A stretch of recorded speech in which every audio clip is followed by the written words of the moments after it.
Hello all. When you add a light and shade to your line drawing, you will get a nice form.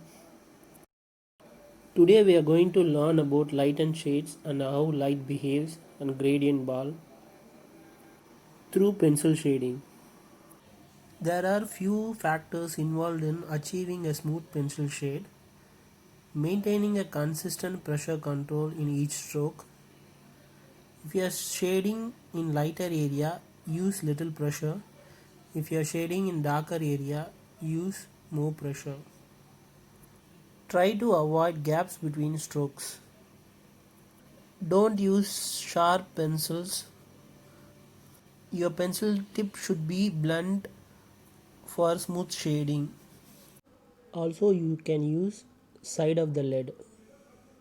We have a problem. We are not looking the object properly.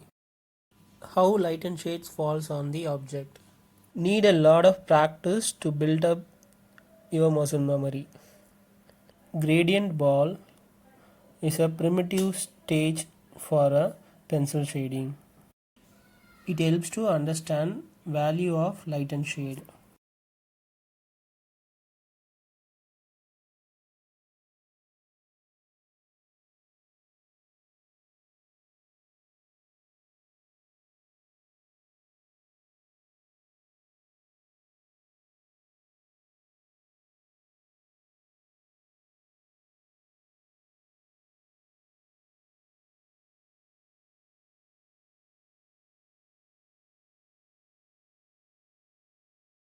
Draw an imaginary line to the side of the object from the light.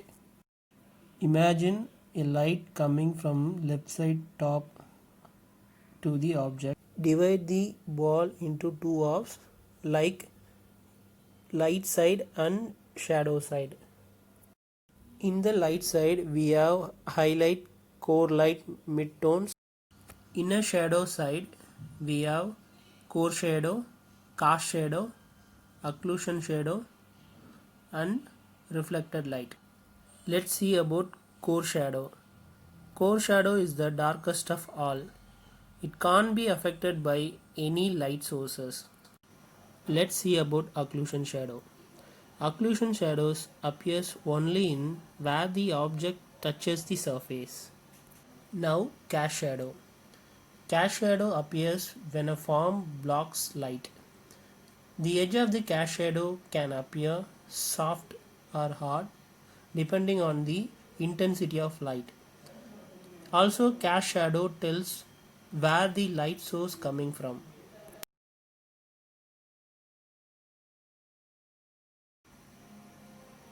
The surface faces the light directly, that is called core light. Core light is little darker than highlight.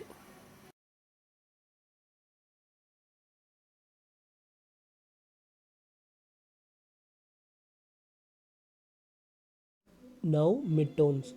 Midtones plays a major role in gradient ball and it helps to create gradual value and smoothness in the form. The value of midtones are darker in light side, lighter in dark side.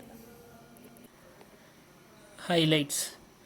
A reflection of light source on the form is called highlights.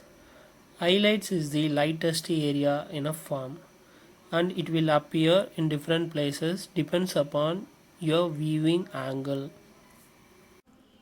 Any direct light falls on a surface, light bounces off. That is called reflected light.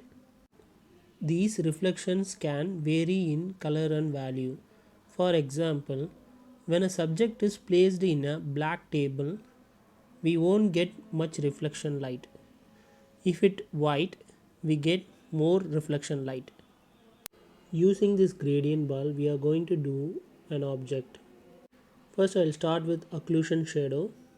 After the occlusion shade, I'm going to divide the circle into two halves.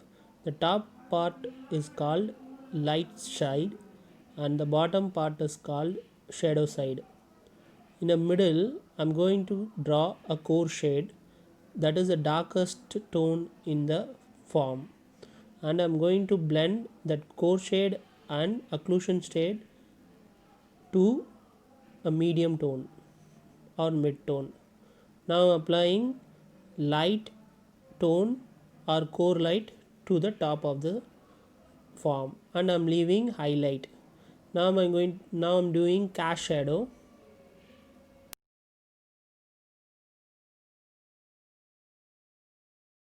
Now I'm doing midtones.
Midtones make the object smooth.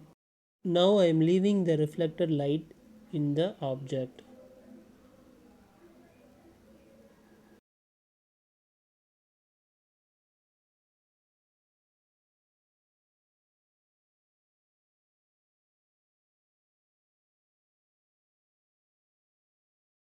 Now the fruit is ready. This is another way of dividing the light.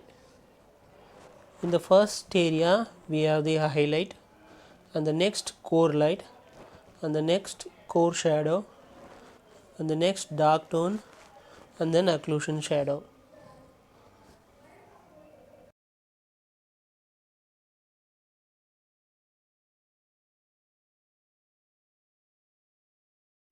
Now I'm doing midtones. The another name of midtones are between tones.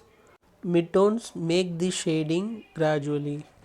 Midtones are used in between the core shadow and occlusion shadow is darker than the highlight and core shadow.